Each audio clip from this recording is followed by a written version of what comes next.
Hello, welcome again. My name is Paul, and in today's demonstration, I'm going to cover Firebeam virtual machine execution, how to interact with the file system via the virtual machine execution, how to monkey patch Python methods used by certain UI elements such as the file browser, and also how to kind of create your own UI elements for changing the behavior or configure certain behavior. So with this out of the way, your first question might be, why would I need virtual machine execution, or why is this even useful? So a few years back, I was trying to find an alternate method of performing dynamic code execution that does not really rely on private memory or private executable memory or stored memory, which both of them trigger one way or another an event, a kernel callback, or an event via EDWTI. So basically I tried to find a more stealthy way of dynamic code execution. So the natural solution was via virtual machines.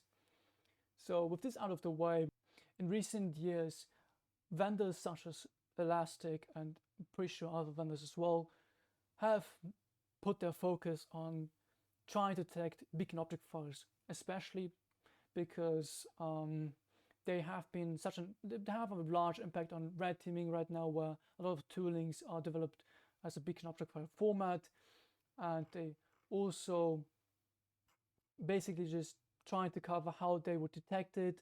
The detection is mainly depending on the behavior instead of like the signature of the pattern of how the beacon object file gets loaded, but I would say this is merely a matter of time until this will be done as well. So with that out of the way, I would say that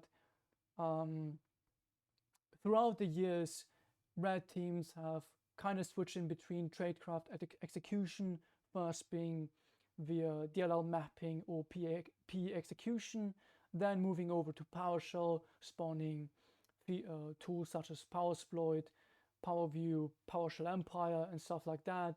Then moving over to another managed language such as .NET executable assemblies, where CobbleStrike introduced execute assembly, allowing the execution of .NET assemblies, and then going back to native execution again via beacon object files. And all of these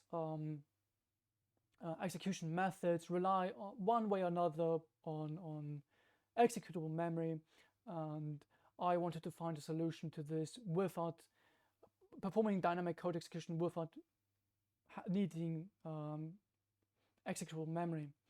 So with this being said, Firebeam is basically a solution to this. So let me pull up my client real quick. I have a session running already for demonstration purposes. The session only has two extensions, which is the Firebeam virtual machine and also the HTTP communication extension. So it does not have the file system extension, and on the actions switch file system feature button, we have registered a dialog which allows you to change in between virtual machine or extension. Let me open up the file browser real quick. As you can see, file extension has been not registered, meaning that we should not be able to interact with the file browser at all. But we can switch over to virtual machine instead, save it. Let me try C drive. As you can see, we have successfully listed the drive basically listed the C drive. You can also do list drives, create a folder, remove folders or direct or like files. This all has been monkey patched with virtual machine execution instead. So with this being said, the code is basically on GitHub ready to be used. You can look through the source code, try to understand how it works. I have it locally already. Let me show you real quick how it basically is structured. The code itself is very minimal for certain features, such as, for example, the retrieval of all the drives on the target system is done with a single API call and will be straight sent back to the client. And the client passes this value and just lists it in a more friendly way to you.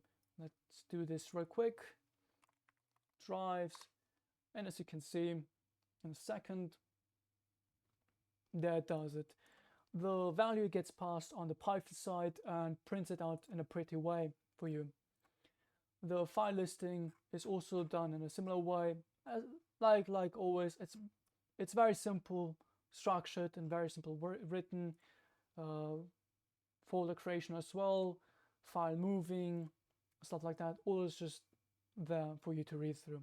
The Python script is rather comprehensive and long, but it's worth taking a look. Here we are monkey patching the values used by the file browser.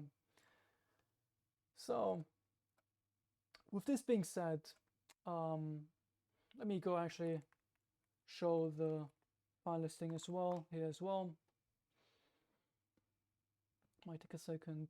See, also pretty printed to you as well, and that should be it. As a matter of fact, I believe it's a very useful feature, especially if you want to have a more stealthy execution method without having to rely on any kind of like executable memory, which might trigger events for further analysis or investigation, I would say. So this is a very stealthy way of execution, and I'm planning on adding much more capabilities based on Firebeam Virtual Machine.